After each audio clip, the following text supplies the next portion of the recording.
Maayong adlaw sa tanan ug uban ning kabataan di ata sa kanangkaan. Ning dapit sa kapunon kining atong eskwelahan atong bisitahon. Mao ni buhing marka sa akong kagahapon.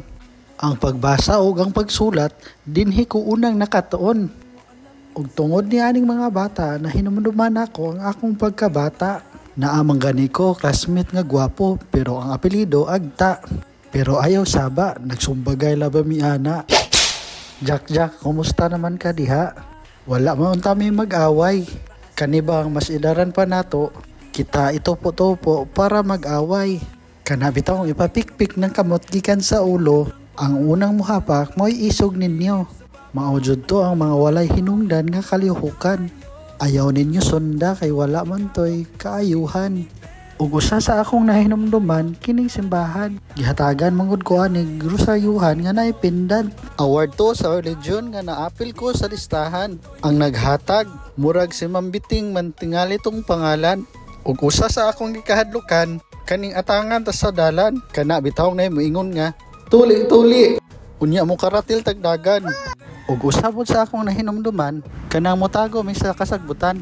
Kay kung mulabay na ang yaw plano, maunay timailhan nga late na may kaayo. Sa atong pagkahimugso ning kalibutan, gikaluhaan na tadaan sa mga soliran. Ang soliran, ang luto ug ang sudan. Mao bitaw ni kung sa eskwelahan, kung maniod to, motago na lang. Wala man mi reklamo kung unsay among makaon. Ang amo lang gibati nga maluoy mi sa among kaugalingon. Kay ang uban nami kayog sudan ug kami basta makakaon lang. Nakahinumdom bitaw ko sa akong maguwang. Nisakain taon sa stage para dili makitaan. Bisan kadtong tanan party lang sa atong kagahapon ug nakatabang sa pag-umol kung unsa ta karon. Sa dili pa ta makalimot na ay duha ka tawo nga tighatag na tugsudan. Mao to si Ramil ug si Noel. Lami kaayo ang ilang piniritong labadyan. Bungkag ang bahaw nga bag-ong nilungag. Diha pay usa ka higayon nga kitagitagaan og sudanon. Imposible pero tinuod. Duha ka isda ni tungtong sa bato. Mao to gitawag og isdang bato. Bitaw duha ka tulingan nga dagko. Among napunitan diha daplin sa dalan. Diha ila dapit ng guryang. Mao to ang panahon nga kauban ako ang akong duha ka pag-umangkon. Ug among silingan nga utol na among tawag karon. Ang among handumanan sa usa ka awit, inagpanguli namo kami maghapit-hapit. Kana bitawng gikan ta sa eskwela unya gutmon kayo ta. Maunang mohapit ta o mamuwak sa kalsada. Kana bang kalubihan nga duol sa kalsada. Ang kanunay namong timan-an anang ilang email using og ilad ng guryang. Ug bisan kami masakpan dili baya pod mi kasab-an. Nisabot ra pod sila kay ang among gikuha kanon naman. Ug kauban ang taga-sapa among ipuspos og ibundak para ang lubi mabuak. Ug swerte na kaayo kung naibot-bot mitubo. Ug usahay na po'y lubing baho-baho. Pag abot sa porokotso mabungkag na agrupo. Kay kami muwala sila moderitso. Unya pag abot na to sa tubod, giandam ng atong kusog. Kay ang lubi nga atong gipangos, ang maghatag og kusog sa atong pagkawos. Makaingon ta nga swerte ng mga bata karon. Kay sa mga lababo na anay gripo nga pasiriton. Kay sa una ultimo pagpangilo akawson. Ug kani nga dalan mao ni timalilhan sa ato ang mga lakang. Lakang nga gapas-an og galon. Ug sa ikaduhang bungtod paingon, lisod ay pod ning atong pamudyo nga layo. Hawig sa kanta nga payag luyo sa bungtod. Kay ang hinungdan kami ang kinatumyan sa barangay sa kanangkaan. Kay usa ka lakang na lang gikan sa among dalan na anaka sa balilihan. Ug sa amo ang balay usahay murag tiawan. Kay sa tunga sa gabi na ay mag-adobo.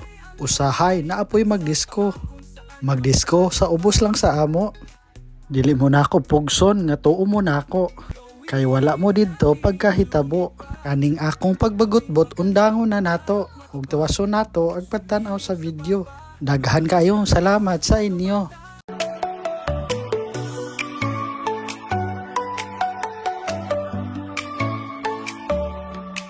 Ang buhay ay tiyama-tiyama. Di mo alam minsan kung anong tama.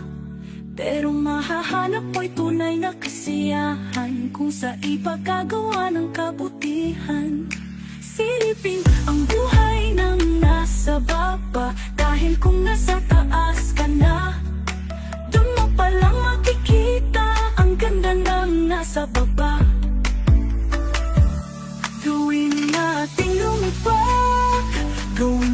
magandang pangarap matupad.